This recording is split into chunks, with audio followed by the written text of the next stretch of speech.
നിർമ്മിച്ച സിനിമകൾ സമ്മാനിച്ച കടബാധ്യത തനിക്ക് താങ്ങാനാവുന്നില്ലെന്നും ജീവിതം മുന്നോട്ട് കൊണ്ടുപോകാൻ സാധിക്കുന്നില്ലെന്നും അറിയിച്ചുകൊണ്ട് നിർമ്മാതാവ് മുരളി കുന്നംപുറത്ത് സോഷ്യൽ മീഡിയയുടെ പങ്കുവച്ച വീഡിയോ സോഷ്യൽ മീഡിയയിൽ വൈറലായിരുന്നു. ഒരാഴ്ച മുമ്പ് ഫേസ്ബുക്ക് പോസ്റ്റ് ചെയ്ത വീഡിയോ ഉടൻ തന്നെ മുരളി പിൻവലിച്ചിരുന്നു.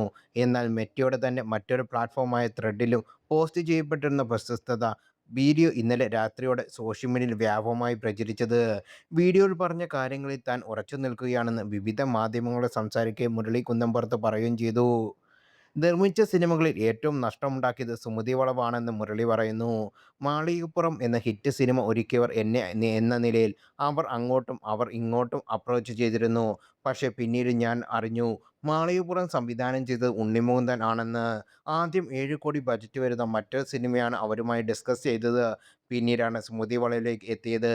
7.5 കോടി ബജറ്റ് വരുമെന്ന് സംവിധായകൻ വിഷ്ണു ശശിശങ്കർ പറഞ്ഞു തീർന്ന സിനിമ തീർത്തപ്പോൾ 22 കോടിയായി. നിർമ്മാണം ആരംഭിച്ച സമയത്ത് 12-13 കോടിക്ക് തീർക്കാമെന്ന് പറഞ്ഞ പ്രൊഡക്ഷൻ കൺട്രോളർമാർ പിന്നീട് പറഞ്ഞ പടമായിരുന്നു അത്.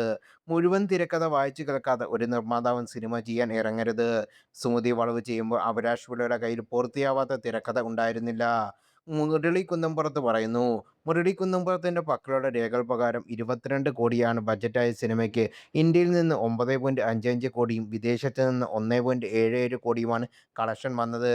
മ്യൂസിക് റൈറ്റ് വിറ്റ വകയിൽ 60 ലക്ഷവും OTT റൈറ്റ്സ് വിറ്റ വഴി 3.87 കോടി രൂപയും ചിത്രത്തിന് ലഭിച്ചു. ആകെ വരവ് 15.79 കോടി, നഷ്ടം 6.67 കോടിയും.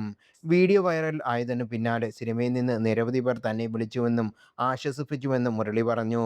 വേണു കുന്നംപള്ളി, ജൂഡ് ആന്റണി, ജയസൂര്യ, ഉണ്ണി മുകുന്ദൻ, സിദ്ദിഖ് എന്നിവരൊക്കെ വിളിച്ചു. നല്ല കഥയുമായി വന്നാൽ ഒരുമിച്ച് സിനിമ ചെയ്യാമെന്ന് വേണു കുന്നംപള്ളി പറഞ്ഞു. പടം ചെയ്യാമെന്ന് ജൂഡ് ആന്റണിയും പറഞ്ഞു.